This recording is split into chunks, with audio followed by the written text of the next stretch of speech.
Okay, so I've been seeing this new term pop up. We've all heard of the Great Resignation, the Great Reshuffle, and now I'm seeing the Great Reimagination. So let's dive into what this term means and what articles are talking about and why it's important. Let's get into this article. The first one is HCA Mag.com. The Great Reimagination. Begin your HR transformation journey. So sounds pretty cool. The article continues, and this article is by John Corrigan. This was published May 26th. Let's face it, he says, HR departments have their hands full while contending with the fallout of the Great Resignation, in which companies across the United States have been experiencing historic turnover, which we all know about the Great Resignation and the Great Reshuffle. We get it. In fact, more than 60 million Americans have quit their jobs over the past year, according to the U.S. Bureau of Labor Statistics. In March, more Americans than ever before, 4.54 million, fled their employers. That's an increase of 152,000 from February and higher than the former recorded 4.53 million in November 2021.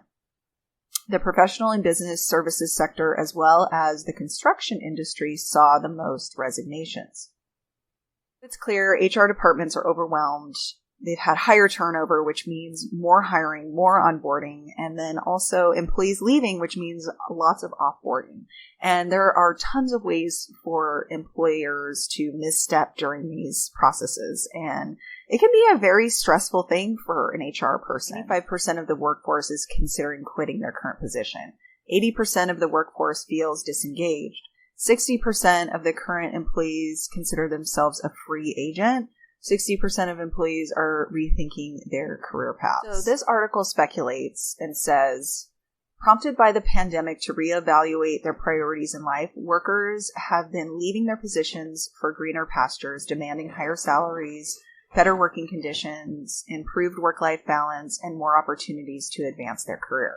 So I've talked about this several times before, and I'll link somewhere in here, that work-life balance has been a top priority for employees in 2022.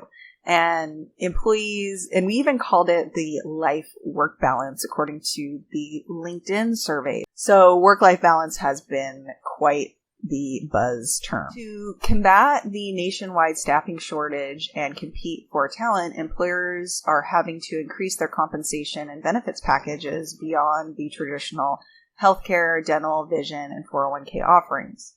That's led to many HR teams being asked with reimagining the work experience. And when we talk about the Great Resignation, we also have to remember that HR is included in this. So I also have another video here that talks about how HR departments are having turnover as well. Your HR manager may be quitting soon, or maybe they've already moved companies, and they too are reimagining their career paths. And they really want to make sure that the companies that they work for, oh my gosh, dog. And they really want to make sure that the companies that they're working for align with their personal values and goals.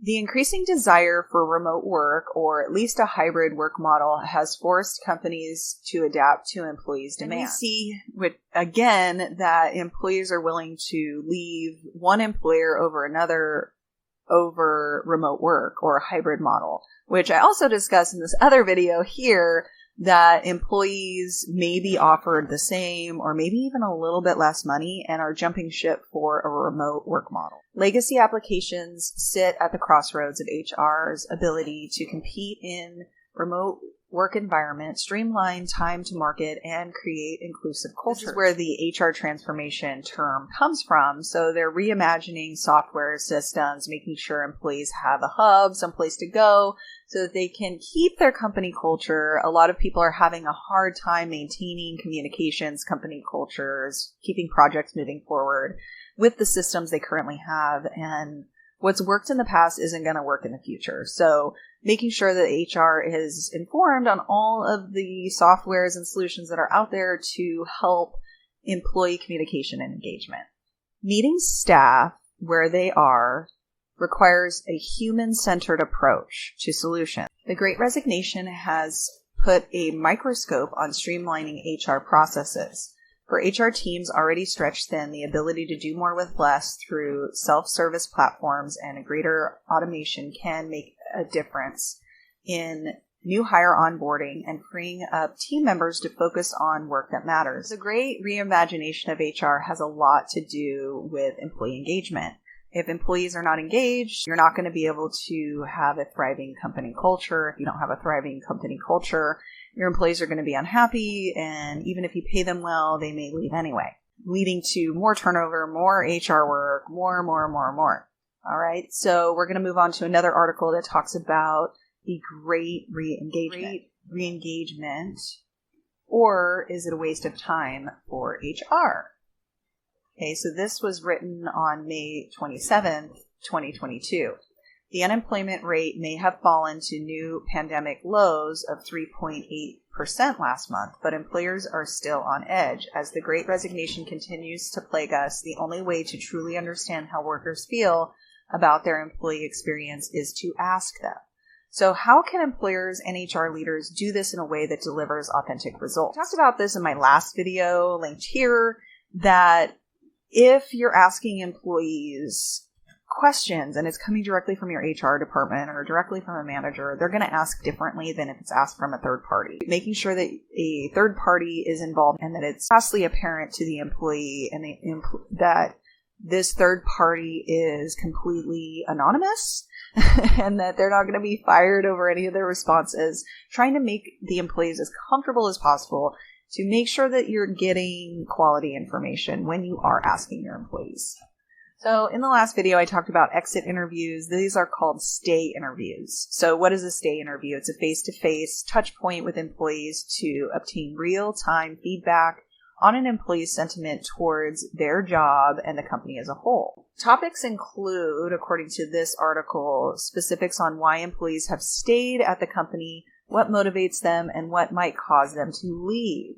On the other hand, an exit interview collects sentiments focused on why employee is leaving. Here, they're suggesting that stay interviews are going to be a way to re-engage with your employees, trying to turn the Great Resignation into a great re-engagement and bringing back the connection and the relationship between the employer, the managers, and the employees. And this survey wraps up by stating, act on the employee data you're collecting. So asking for the employee feedback is very good, but if you're not acting on the data, then what's the point? The only effective way to build trust between an employee and an employer is to not only listen to their concerns, but take action. With that, we've got some new terms. We, of course, have the Great Reshuffle, the Great Resignation, and now we have the Great Reimagination and the Great Reengagement. So what do you think? Do you think this is happening? Do you think the Great Resignation is still happening? Do you think employers are really going to get any value over these interviews, exit interviews, or stay interviews? Let me know what you think in the comments. Please like and subscribe, comment down below, and we'll see you next time.